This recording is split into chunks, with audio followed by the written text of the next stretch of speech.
Hello students. तो last video तक हम सारे पैरामीटर्स कंप्लीट कर चुके हैं, जेड पैरामीटर, वाई पैरामीटर और एच पैरामीटर। ठीक है, आज हम जो है आपके इस चैप्टर की जान शुरू कर रहे हैं, यानी कि नेटवर्क थ्योरम वही है मेन चीज़। ठीक है, क्वेश्चंस हालांकि बाकी जो टॉपिक मैंने पढ़ाए हैं उनमें से भी पूछे जाते हैं, लेकिन मेन क्वेश्चन जो आएगा वो नेटवर्क थ्योरम से ही आएगा। ठीक है, पैरामीटर्स के ऊपर जो क्वेश्चन है वो मैं करवा दूंगी, साथ के साथ बाद में करवा दूंगी, लेकिन अभी मैं शुरू कर रही हूँ आपके लिए नेटवर्क थ्योरम। समझ में आ गई बात? ठीक है, इतने इंपॉर्टेंट क्वेश्चन नहीं है पैरामीटर्स के ऊपर, लेकिन मैं फिर भी थोड़ा आइडिया दे दूंगी आपको बाद में। ठीक है, नेटवर्क थ्योरम शुरू कर रहे हैं। जाल प्रमेय में हम कई तरह की थ्योरम पढ़ेंगे। एक पढ़ेंगे हम सुपर पोजिशन थ्योरम, जो आपके सिलेबस में है, अध्यारोपण प्रमेय। एक हम पढ़ेंगे थेवेनिन प्रमेय, ये भी इंपॉर्टेंट है, ये भी पूछी जाती है, थेवेनिन साइंटिस्ट का नाम है। एक है आपकी नॉर्टन प्रमेय, पूछी जाती है। रेसिप्रोसिटी थ्योरम, पारस्परिकता प्रमेय। ठीक है, कंपेंसेशन थ्योरम देखेंगे, संभरण प्रमेय। एक देखेंगे मैक्सिमम पावर ट्रांसफर थ्योरम, जिसका प्रैक्टिकल भी है। मैक्सिमम पावर ट्रांसफर थ्योरम का फर्स्ट ईयर में है, हालांकि है ना, थ्योरम आती है सेकेंड ईयर में। ठीक है, यानी कि अधिकतम शक्ति संचरण प्रमेय। ठीक है, ये तो कुछ 5-6 थ्योरम्स हैं, ये आपको पढ़नी है। ठीक है, तो जोर पड़ेगा शुरू की 2 थ्योरम्स में, क्योंकि बिल्कुल नया पार्ट शुरू हो रहा है बिल्कुल ये। तो शुरू की 2 थ्योरम्स में थोड़ा दिमाग पे आपको जोर देना पड़ेगा। बाद की थ्योरम्स में फिर आप उस चीज़ के लिए जो है आपका माइंड सेटअप हो जाएगा, तो फिर आपको कोई दिक्कत नहीं आएगी। दिक्कत आपको स्टार्टिंग से ही नहीं आएगी अगर आप स्टार्टिंग से ही ध्यान रखोगे तो। ठीक है, ऐसा कोई मुश्किल चीज़ नहीं है। तो हम शुरू कर रहे हैं नेटवर्क थ्योरम्स या फिर जाल प्रमेय।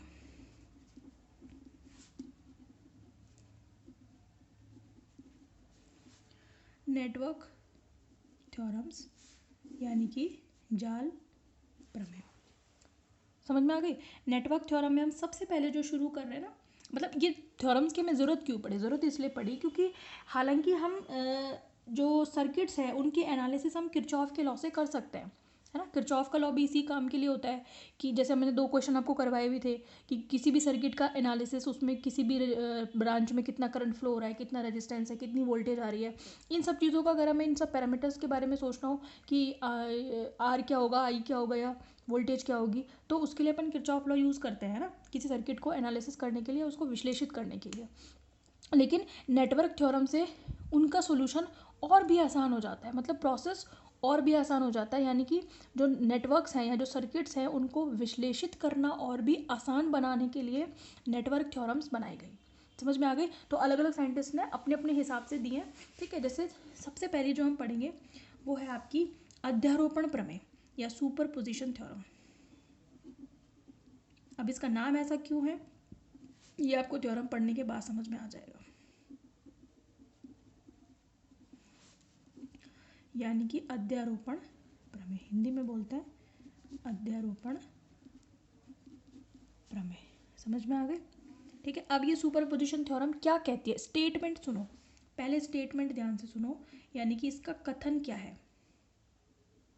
अगर स्टेटमेंट पे आपने फोकस कर लिया ना तो आपको फिर समझने में कोई दिक्कत नहीं आएगी। हालांकि स्टेटमेंट को मैं सिद्ध भी करके दिखाऊंगी कि यही स्टेटमेंट क्यों है, और अगर कहा है तो ये सच है कि नहीं है, ये भी हम देखेंगे। स्टेटमेंट क्या कहता है, ध्यान से सुनिए। प्रमेय ये कहती है कि अगर किसी रैखिक प्रतिबाधाओं के जाल में, यानी कि जिसमें बहुत सारे लीनियर रेजिस्टेंसेस जुड़े हुए हैं, है ना, उनके जाल में 2 या 2 से अधिक जनित्र यानी कि सोर्स जुड़े हुए हों। ठीक है, 2 या 2 से अधिक वोल्टेज सोर्स या करंट सोर्स जुड़े हुए हों, मतलब सोर्स जुड़े हुए हों जिनसे हमें एनर्जी मिल रही है ना, तो उसके किसी बिंदु से किसी अवयव में प्रवाहित धारा का मान उन सब धाराओं के योग के बराबर होगा जो कि प्रत्येक जनित्र के कारण प्रवाहित होती है, जबकि दूसरे जनित्रों को उनकी आंतरिक प्रतिबाधाओं द्वारा प्रतिस्थापित कर दिया जाता है। आई नो कि आपको फर्स्ट जो आपने सुना है इसमें आपको कम ही समझ में आया होगा, सिर्फ वर्ड समझ में आए होंगे और इसका मीन समझ में नहीं आया होगा। हम धीरे धीरे जैसे आगे चलेंगे आपको सारी चीज़ें समझ में आ जाएगी। ठीक है, तो पहले हम स्टेटमेंट लिख लेते हैं, क्योंकि स्टेटमेंट आपको वैसा का वैसे याद करना है जैसा है स्टेटमेंट। समझ में आ गई? तो पहले कथन लिख लेते हैं, उसके बाद हम जो है उसको आगे फॉलो करेंगे। ठीक है, तो कथन क्या कहता है? According to this theorem, theorem क्या कहती है?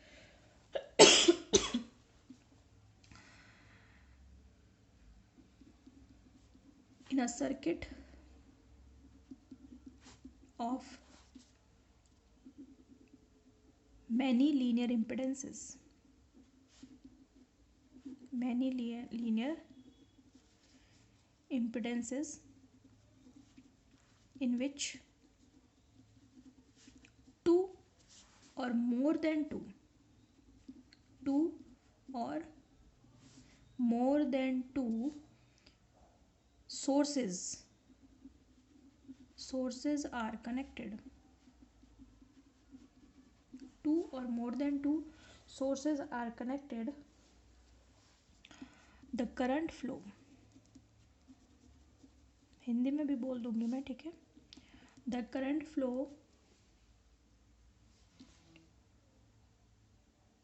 Across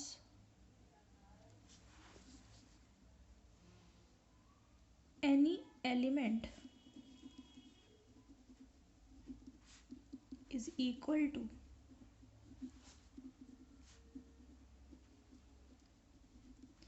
current flow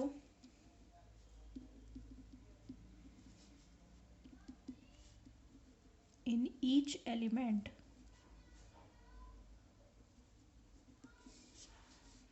when other source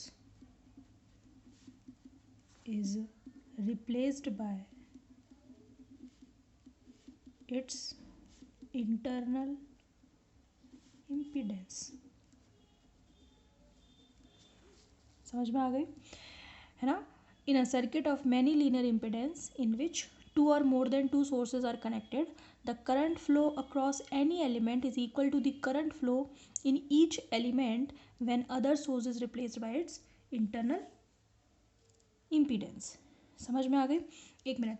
In any element is equal to the sum of the current, ऐसे लिखना, sum of the current flow in each element when other source is replaced by its internal impedance. Hindi वालों के लिए बोल रही हूँ तो वो डायरेक्ट लिख लेना, ठीक है. तो इस प्रमेय के अनुसार यदि किसी रैखिक प्रतिबाधाओं के जाल में दो या दो से अधिक जनित्र जुड़े हों तो उसके किसी बिंदु से किसी अवयव में प्रवाहित धारा का मान उन सभी धाराओं के योग के बराबर होगा जो कि प्रत्येक जनित्र के कारण प्रवाहित होती है, जबकि दूसरे जनित्रों को उनकी आंतरिक प्रतिबाधाओं से प्रतिस्थापित कर दिया जाए. समझ में आ गई बात आपको? ठीक है. हाँ, इसमें एक करेक्शन कर लेना. Sum of the current flow in each element due to one source when other, है ना, source is replaced by its internal impedance. समझ में आ गई बात? ठीक है. अब आप इसको समझो थोड़ा सा, मेरी बात को मैं इसको प्रूफ करके बताऊंगी कि हम इसको प्रूफ कैसे करेंगे. स्टेटमेंट भी समझ में आ जाएगा जैसे ही मैं इसका प्रूफ शुरू करूंगी. जैसे ये मेरे पास एक सर्किट है, फॉर एग्जांपल हम एक सर्किट लेकर के चल रहे हैं, इसी से इसको प्रूव करेंगे जो हमने स्टेटमेंट बोला है ना. इस डायग्राम से ही आपको इसका स्टेटमेंट जो है वो समझ में आएगा. ये लो, मैंने एक सर्किट ले लिया जिसमें मैंने दो वोल्टेज सोर्स जो है कनेक्ट किए हैं. समझ में आ गई? एक है मेरे पास E1, ठीक है, और एक है मेरे पास E2. दो लिए हैं मैंने, इसने कहा है दो या दो से ज़्यादा जोड़ेंगे अपन, ठीक है. ये है रेजिस्टेंस या इम्पीडेंस Z1, ये है Z2 और इसका इस रेजिस्टेंस का इम्पीडेंस कितना है Z3. इसमें करंट फ्लो हो रहा है I1, इस वाली जो लूप है इसमें, और इसमें एक करंट फ्लो हो रहा है वो कितना है I2. समझ में आ गई? तो मेरे पास ये एक सर्किट है, मुझे इसको एनालिसिस करना है बाय सुपरपोजिशन थ्योरम. अब सुपरपोजिशन थ्योरम ये कहती है कि किसी भी सर्किट में जिसमें दो या दो से ज़्यादा लीनियर इंपेडेंस जुड़े हुए हैं, दिख रहा है आपको, ठीक है, इसमें 3 जुड़े हुए हैं, ठीक है, और दो या दो से ज़्यादा सोर्स जुड़े हुए हैं, 2 सोर्स जुड़े हुए हैं, तो हमने इसमें कई तो इंपीडेंस जुड़े हुए हैं, 2 सोर्स जुड़े हुए हैं. समझ में आ गई? तो ये कह रहा है कि किसी भी अवयव में इन एनी एलिमेंट, मतलब Z1 में जो धारा प्रवाहित होगी ना, कुल धारा, अब यहाँ Z1 में जो धारा प्रवाहित होगी वो E2 की वजह से भी होगी और E1 की वजह से भी होगी. तो वो यूँ कह रहा है कि जब सर्किट में दोनों सोर्सेज जुड़े हुए हैं तो किसी भी एलिमेंट में जो करंट फ्लो हो रहा है, समझ में आ गई, वो जो करंट है वो उन करंट के योग के बराबर होगा, जबकि एक बैटरी को या एक सोर्स को मैं क्या कर दूँ, हटा दूँ, और उसको किससे रिप्लेस कर दूँ, उसके इंटरनल इम्पीडेंस से. तो उस टाइम पर मतलब एक बार में तो E2 को हटाऊंगी, E1 को रखूंगी, तो जो करंट फ्लो होगा, प्लस दूसरे स्टेप में E2 को रखूँगी और E1 को हटा दूंगी, तो जो करंट फ्लो होगा, तो Z1 में जो करंट फ्लो होगा ना, जब दोनों, सपोज करो Z1 में जब दोनों सोर्सेज जुड़े हुए हैं तो I1 करंट फ्लो हो रहा है, सपोज करो, मानो, तो सुपरपोजिशन थ्योरम के हिसाब से जब दोनों सोर्सेज जुड़े हुए हैं तो Z1 में प्रवाहित धारा का मान जब दोनों में से एक जुड़ा हुआ है, यानी कि जब E2 जुड़ा हुआ, E2 हटा दिया, सपोज E1 जुड़ा हुआ है, तो मैंने मान लिया कि I1 डैश फ्लो हो रही है इसमें से धारा, ठीक है। और जब E1 जुड़ा हुआ, E1 हटा दिया और E2 जुड़ा हुआ है, तो सपोज करो I1 डबल डैश बह रही है, तो ये कह रहा है कि ये I1 का मान इन दोनों के करंट के बराबर होगा। तो सुपरपोजिशन हुआ कि नहीं हुआ, अध्यारोपण हुआ कि नहीं हुआ। अध्यारोपण क्या कहता है कि किसी भी स्थिति में धारा का मान जो होगा ना, वो बाकी दो स्थितियों में जो धाराओं के मान है उनके योग के बराबर होगा। अब बाकी दो स्थितियां क्या है, पहली स्थिति तो ये है कि दोनों में से किसी एक बैटरी को हटा दिया, और दूसरी स्थिति में दूसरी बैटरी को हटा दिया और पहली को रखा है। समझ में आ गई। तो हम दो स्थितियां लेकर के चलेंगे। पहले हम क्या लेकर के चलेंगे, पहले तो हम ये देखेंगे कि जब दोनों बैटरीज कनेक्ट हैं तो Z1 से कितनी करंट फ्लो हो रही है, पहली बात। फिर हम देखेंगे कि Z1 से जितनी भी करंट फ्लो हो रही है जब E1 और E2 कनेक्टेड है, ठीक है। फिर हम ये देखेंगे कि E2 को हटा देंगे, ठीक है, केवल E1 ही जुड़ा हुआ रहेगा। तो फिर हम देखेंगे कि Z1 में कितनी करंट फ्लो हो रही है। समझ में आ गई। फिर हम क्या करेंगे, E1 को हटा देंगे और E2 को रखेंगे, फिर देखेंगे कि Z1 में कितनी फ्लो हो रही है। अगर जब दोनों जुड़े हुए थे तो धारा का मान, अगर दोनों में से किसी एक को हटाने पर धारा के मान के योग के बराबर आता है, तो मेरी सुपरपोजिशन थ्योरम सिद्ध हो जाती है। समझ में आ गई बात। और ये हर एलिमेंट के लिए है, हमने एग्जाम्पल के तौर पर केवल Z1 के लिए लेकर चलेंगे, यही बात Z2 के लिए भी लागू होगी, यही बात Z3 के लिए भी लागू होगी, क्योंकि उसने क्या कहा है, इन एनी एलिमेंट। समझ में आ गई। The current flow across any element is equal to sum of the current flow in each element due to one source when other source is replaced by its internal impedance. मतलब समझ में आ रहा है आपको, यानी कि हर एक एलिमेंट से प्रवाहित धारा का मान जो होगा ना, वो उन धाराओं के योग के बराबर होगा जबकि दोनों में से एक सोर्स जुड़ा हुआ है और दूसरी को उसकी आंतरिक प्रतिबाधा से प्रतिस्थापित कर दिया गया है। समझ में आ गई। मेरे को पता है अब आपको कम से कम 60% बात दिमाग में घुसी होगी और 40% बची हुई जैसे इसको सॉल्व करेंगे तो आ जाएगी, तो हमारा काम हो जाएगा 100% का। समझ में आ गए। तो आपको समझ में आया, तो हम लेकर के चलेंगे, हालांकि ये वाली बात सभी एलिमेंट्स के लिए लागू होगी, लेकिन हम एक एलिमेंट को लेकर के चलेंगे। आप किसी, मैं Z1 के लिए कर रही हूँ तो आप Z2 Z3 के लिए ट्राई कर लेना, ठीक है। तो हम देखेंगे कि क्या Z1 के लिए जब दोनों सोर्स कनेक्ट हैं तो क्या वो धारा उन धाराओं के योग के बराबर है जब मैं दोनों में से किसी एक बैटरी को हटा देती हूँ, तब तो मेरी सुपरपोजिशन थ्योरम प्रूफ हो जाएगी, ठीक है।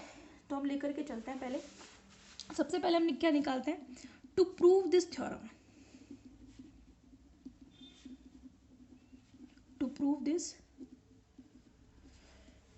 theorem we find the current flow in Z1 element, ठीक है, due to both sources and then each sources। पहले तो दोनों के लिए निकालेंगे, फिर हर एक के लिए निकालेंगे। समझ में आ गई। तो इस प्रमेय को सिद्ध करने के लिए हम सर्वप्रथम Z1 अवयव से प्रवाहित धारा दोनों सोर्सेज की वजह से ज्ञात करते हैं और उसके बाद प्रत्येक सोर्स की वजह से ज्ञात करते हैं। समझ में आ गई। स्टेप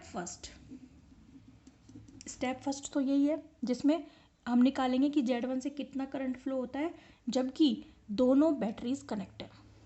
समझ में आ गई। किरचॉफ का नियम लगाओ। सबसे पहले किरचॉफ का नियम फर्स्ट लूप के लिए लगाओ पहले, फिर लगाओ सेकंड लूप के लिए। जब हम यहाँ से फर्स्ट लूप की बात कर रहे हैं तो बैटरी से स्टार्ट करो। इस बैटरी की वोल्टेज क्या होगी, -E1 ही होगी, क्योंकि मैंने कहा था नेगेटिव टू पॉजिटिव जाता है तो बैटरी की वोल्टेज जो है वो नेगेटिव लेते हैं। फिर इससे कितना करंट फ्लो होगा, Z1 से I1 ही होगा, तो कितना होगा इसका, आपका होगा I1 Z1, ठीक है। फिर यही I1 Z3 से भी जाएगा, तो क्या मैं ऐसे लिख दूँ I1 Z1 प्लस Z3, तो कोई दिक्कत थोड़ी आएगी, क्योंकि आप I1 Z1 plus I1 Z3 लिखोगे तो मैंने I1 कॉमन ले लिया। समझ में आ गई। फिर क्या होगा, इस लूप में जब मैं इस लूप की बात कर रही हूँ तो इस Z3 में से दो करंट फ्लो हो रहे हैं। I1 भी फ्लो हो रहा है और I2 भी फ्लो हो रहा है, और I1 और I2 दोनों की दिशा Z3 एलिमेंट में इक्वल है, ऊपर से नीचे। तो नेक्स्ट क्या आ जाएगा, I2 Z3 भी तो आएगा। हो गई बात फर्स्ट लूप की कंप्लीट। क्या इसके अलावा कुछ और है क्या?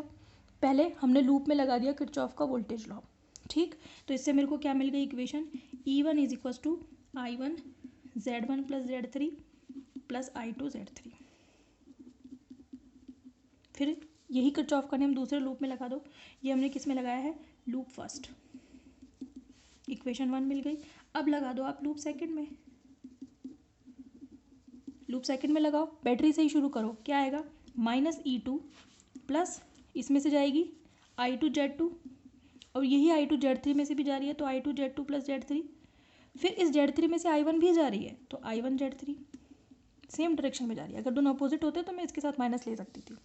इसी तरह मेरे को इक्वेशन 2 क्या मिल गई, I2 Z2 plus Z3 plus I1 Z3 is equal to 2।